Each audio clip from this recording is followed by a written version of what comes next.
like they're not going to have a life that works. And they're one of my human, siblings, and they're not going to have a life that works. But that's up to me.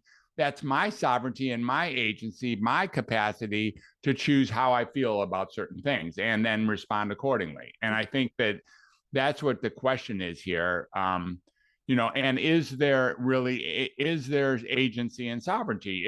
Is there volition? And the answer in this case, I think that we're implying is, no matter what happened in your life to create who you are right now, what you do next is really up to you. And there are thousands of choices of how to interact with the person you're with or what to do with your life in the next minute that have nothing to do with the past that led up until now. You have a capacity to do whatever you want to do. I have thousands of choices of what to say or how to respond to you at this very moment, literally thousands. And I'm choosing what I'm choosing, and so are they, and so are you, and so is everyone. And I like to live with that notion that the next step is always independent from the past that led us to where we are. Well said. Well said. Choice, it's important for people to understand that they do always have choices. We never just hit a wall. There's always options and choices. And and when people feel like there's nowhere else to go and they begin to feel hopeless, that's unfortunate that somebody would feel like that, because things are always moving and changing.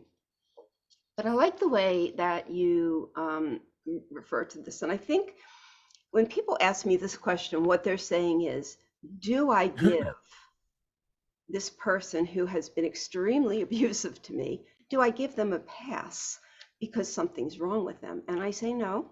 I don't give anybody a pass for their bad behavior. I don't care who they are, So that's kind of the bottom line here.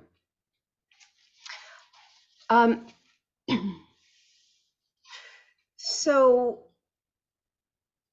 when did you start to kind of form this way of thinking where you decided that labels are not really going to be helpful to anyone? Yeah. So it's hard to say when it actually started. It may have started even long before that I went to medical school. I grew up in a home. I was born to a home in chaos and disarray. I had two older brothers, 10 and 14 years older than me, and a pair of parents who there was like a lot of infighting, is what I'm told. And I was brought in to bring joy and connection to that particular family. And apparently I did a pretty good job for the first few years. I'm not sure my brothers would agree that I'm doing a good job right now, but that's a question for another podcast. The idea is that over time, I really grew up, I befriended the underdog all the way through school, all the way through elementary school, all the people who were maybe, already somewhat disengaged or disenfranchised. These became people that were really interesting to me. Along with everyone, I really found this to be a group that deserved my attention. I wanted to know more about them. I wanted to understand, how did they get to be someone who's on the fringes rather than someone in the mainstream? And I began to be sort of an advocate for the underdog,